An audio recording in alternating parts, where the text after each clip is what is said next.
전세는 정말 곧 사라질까요?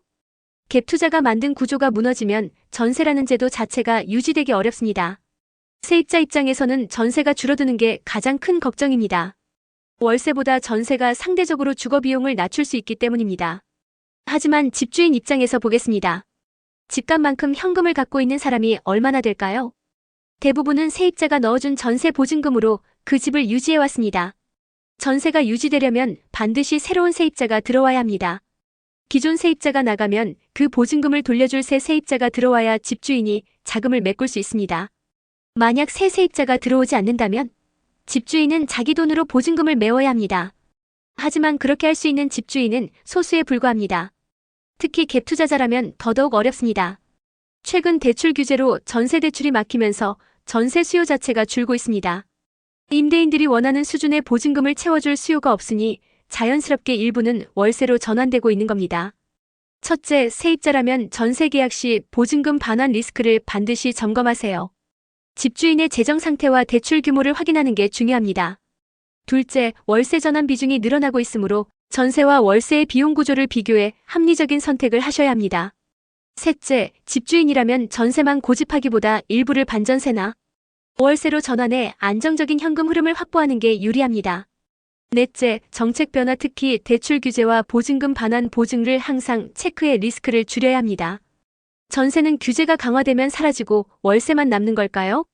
사실은 그 구조상 전세가 완전히 사라지기는 어렵습니다. 많은 분들이 앞으로는 전세가 없어지고 모두 월세로만 살아야 한다는 불안을 갖습니다. 월세가 오르면 주거 부담이 더 커질 것 같다는 걱정이죠. 하지만 실제 시장 구조를 들여다보면 이야기가 다릅니다. 전세 제도의 핵심은 갭 투자 구조입니다. 세입자가 들어와야만 집주인이 기존 세입자의 보증금을 돌려줄 수 있습니다. 따라서 자기 자금만으로 집을 유지할 수 없는 다수의 집주인들은 결국 전세를 계속 놓을 수밖에 없는 겁니다. 즉 전세가 완전히 사라지기는 어렵습니다. 다만 대출 규제와 수요 변화 때문에 전세 일부가 월세로 전환되면서 월세 비중이 늘어나고 있는 건 사실입니다. 월세는 급격히 폭등한다기보다 세입자들이 감당할 수 있는 범위 안에서 조금씩 올라가고 있습니다. 예를 들어 원룸 월세가 60만 원이었다면 2년 뒤 65만 원 정도로 오르는 시기입니다. 첫째, 세입자는 전세와 월세의 장단점을 정확히 따져야 합니다. 전세는 초기 비용이 크지만 월 부담이 낮고 월세는 유동성이 높지만 장기적 비용이 큽니다. 둘째, 집주인은 전세와 월세를 혼합한 반전세 제도를 고려하면 안정적인 현금 흐름을 만들 수 있습니다. 셋째, 대출 규제 상황을 수시로 점검하고 자금 조달 계획을 유연하게 세워야 합니다. 강남 아파트 월세가 1,000만 원 넘는다? 사실 대부분은 그 정도까지 오르기 힘듭니다. 월세 시장의 진짜 구조 그리고 부의 양극화는 어디서 비롯되는 걸까요? 요즘 체감상 월세가 많이 올랐다고 느끼는 분들이 많습니다. 하지만 실제 시장을 들여다보면 월세가 무한정 오르기는 어렵습니다. 왜냐하면 월세는 매달 현금 흐름으로 감당해야 하는 비용이기 때문입니다. 소득 수준을 넘어서는 월세는 결국 시장에서 소화될 수 없습니다. 아파트 단지별로 보증금 규모의 차이가 있을 수는 있습니다. 하지만 월세는 세입자의 소득 범위 안에서 결정됩니다. 그래서 강남권이라도 월세가 몇백만 원 선에서 형성되는 경우가 대부분입니다. 1,000만 원이 넘는 고액 월세는 특수한 경우에만 존재합니다. 예를 들어 기업이 숙소 비용으로 처리하거나 법인 주거비로 쓰거나 외국인 렌트 시장 같은 예외적인 상황입니다. 결국 월세 시장은 소득 수준이라는 현실적 한계 안에서 움직이는 구조입니다.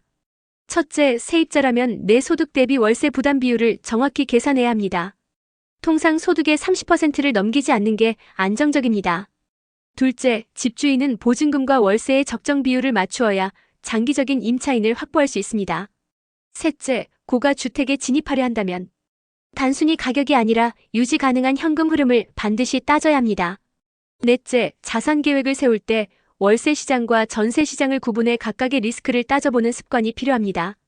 부동산 시장의 불안정, 결국엔 부의 양극화를 키우는 주범입니다. 그럼 이 격차를 줄이려면 무엇부터 해야 할까요? 집값과 소득 사이의 갭, 상위 20%와 나머지 80%의 격차는 점점 커지고 있습니다. 이 간극이 좁혀지지 않으면 부의 불평등은 더 심해질 수밖에 없습니다. 결국 문제는 부동산 시장이 얼마나 안정적으로 관리되느냐에 달려 있습니다. 갭을 줄이는 가장 중요한 방법은 부동산 시장의 안정입니다.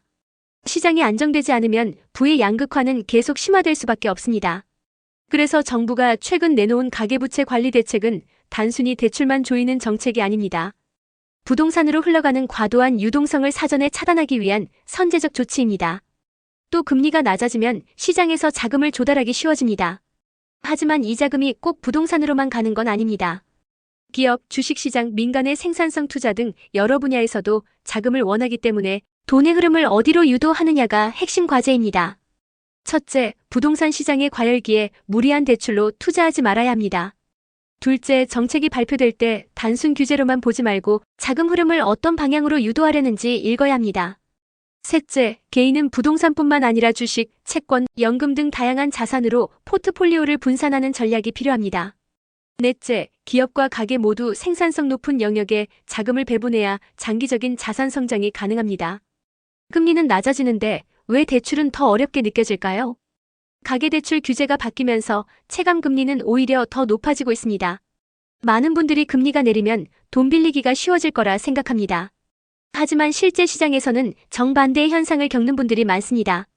왜냐하면 정부와 금융당국이 가계부채 증가를 막기 위해 대출 문턱을 더 높이고 있기 때문입니다. 최근 정책은 가계 자금이 부동산으로 과도하게 흘러들어가는 걸 막으려는 의도가 큽니다. 그래서 금융당국은 가계대출의 위험 가중치를 높여 은행이 함부로 돈을 빌려주지 못하도록 조정하고 있습니다. 그 결과 금리가 낮아져도 실제로 체감하는 금리는 훨씬 높습니다. 대출 한도가 줄어든 상황에서 은행은 갚을 능력이 확실한 고신용자 위주로만 자금을 공급합니다. 신용도가 낮은 사람들은 아예 접근 자체가 어려워지는 겁니다. 첫째, 대출을 계획하고 있다면 단순히 기준금리만 보지 말고 가계대출 규제와 은행 심사 기준을 함께 체크해야 합니다. 둘째, 신용등급 관리가 무엇보다 중요합니다. 같은 금리 환경에서도 신용점수에 따라 실제 대출 가능 여부가 갈립니다. 셋째, 자금 조달 계획을 세울 때 부동산에만 의존하지 말고 분산된 자금원 예금, 증권, 정책자금 등을 확보하는 전략이 필요합니다. 넷째, 대출 실행 전에 전문가 상담을 받아 규제 변화에 따른 리스크를 줄이는 게 안전합니다. 기준금리가 내려도 체감금리가 그대로인 이유 아시나요? 많은 분들이 금리가 내려가면 대출이 쉬워질 거라고 기대합니다. 하지만 실제로는 진입장벽이 더 높아지는 경우가 많습니다. 대출 총량 자체가 줄어든 상황에서는 진입장벽이 높아질 수밖에 없습니다. 은행은 여신 심사 기준을 까다롭게 하고 소득 증명을 강화하며 금리를 높여 차입 수요를 억제합니다. 그래서 체감금리는 기준금리와 다르게 움직입니다. 첫째, 기준금리 뉴스만 보지 말고 실제 대출 심사 기준을 확인하세요. 둘째, 신용점수와 소득 증빙 자료를 철저히 관리하는 것이 대출 가능성을 높입니다. 셋째, 부동산 시장 분석에서는 불안감을 자극하는 소문보다 공식 통계 자료를 우선 확인하세요. 넷째, 대출과 주택 수요를 동시에 고려한 자산 계획을 세워야 리스크를 줄일 수 있습니다. 서울의 30대 직장인은 기준금리가 내려갔음에도 대출 심사에서 탈락했습니다. 이유는 소득 대비 부채 비율 때문이었습니다. 반대로 인천의 40대 세대주는 소득 증빙을 꼼꼼히 준비해 기준금리 인하 혜택을 실제로 체감할 수 있었습니다. 체감금리는 기준금리와 다릅니다. 실제 대출 여건을 좌우하는 건 심사 기준과 총량 규제입니다. 오늘 내 대출 조건과 자산 전략을 다시 점검해보세요. 소문보다 데이터가 훨씬 강력한 무기입니다. 여러분, 금리 인하 뉴스에만 기대하지 말고 실제 대출 환경을 직접 확인해야 합니다. 그리고 부동산 시장에 대한 불안은 소문이 아니라 데이터로 검증해야 합니다. 이 영상을 가족과 지인에게 공유해주세요. 잘못된 정보 하나가 큰 판단 착오로 이어질 수 있습니다.